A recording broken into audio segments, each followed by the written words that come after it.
EHang 216 versus Volocopter. Air taxi is coming soon. We've already told you about the EHang company. This is the brand that is going to be the first business ever to create an air city taxi service. The company originates from China, but now it works all over the world, including the United Arab Emirates, the US, Canada, and Europe. EHang 216 is one of the most prospective passenger drones on the market, but it's not the only air taxi concept over there. Today, we'll compare the EHang 216 with the Volocopter passenger drone. The Volocopter company is based in Germany.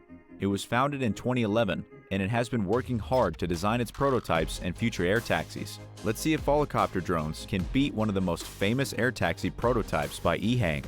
Key features of EHang 216. This drone has been engineered to carry 2 people, and it was designed to suit air taxi needs. The maximum payload of 220 kilograms seems to be quite enough for the tasks. The EHang 216 offers a little over 20 miles or 35 kilometers in range. The air taxi can reach the speed of 130 kilometers per hour or 75 miles per hour. It's an AAV, autonomous aerial vehicle. The takeoff, steering, and landing processes are fully automated, so there is no need for a pilot. You just say or type the address of your destination, and the AAV takes you there by air without any traffic jams. Also, it's an eVTOL, electric vertical takeoff and landing vehicle. The vertical takeoff and landing opportunities ensure that you won't need to find a runway. It can start flying from any spot. EHang has already tested the AAVs in 10 countries. Key features of the Volocopter drone. Volocopter company works under several projects. Today, we'll talk about VoloCity, the air city taxi concept. It has a lot in common with EHang 216. The VoloCity can also take 2 people on board, and it supports vertical takeoff and landing. The idea is actually the same. 18 rotors ensure movement. The flight is controlled autonomously by a computer, so it's also an AAV. The maximum payload is 200 kilograms, which is slightly less than the EHang. The VoloCity offers the same range of 35 kilometers or around 20 miles. The maximum speed is 110 kilometers per hour or less than 70 miles per hour. The VoloCity is a little slower than EHang. Both passenger drones are quite limited in terms of range, but both have advanced safety technologies and were certified by numerous organizations in terms of safety. Volocopter's air taxi has been successfully tested in the airport of Helsinki and also in the center of Singapore, but we should admit that EHang 216 has more test flights and more certification opportunities in different countries. Interestingly, both companies say that they were the first businesses to build and fly passenger drones of this kind. When will the air taxi be launched? Although many companies now say that they are going to launch the air taxi services in a year or 2, this is just a marketing scheme to boost stock market prices.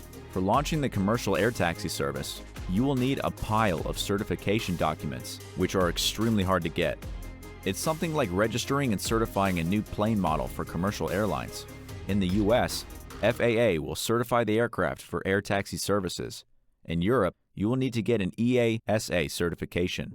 Each country will complete hundreds of checks before it will potentially allow any company to fly AAVs with passengers inside. We predict that the first AAV will get all the needed certifications in 1 or 2 countries, no sooner than 2025.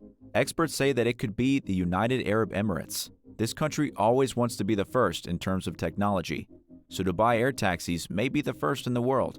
And if this happens, then EHang 216 will be the first commercial AAV to start the service as an air taxi. Because Dubai city authorities have signed contracts with the EHang company to produce the air taxi prototype and build all needed infrastructure. What else can the EHang 216 and VoloCity Copter do?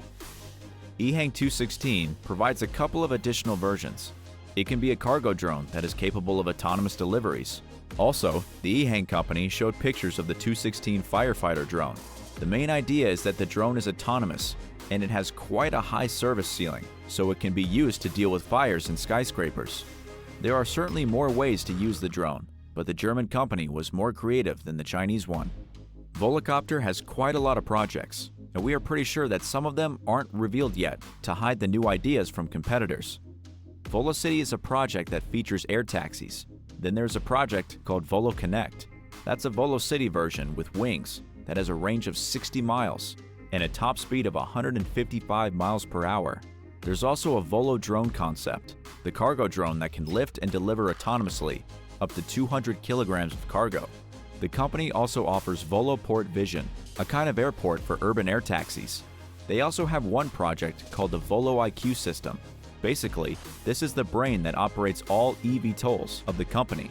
If they make it available on the market, any company can use the technology to adapt it to its own needs. Today's comparison hasn't made it clear which company is the most prospective. We hope we'll see it soon when one of them announces the first commercial flight of their air taxis.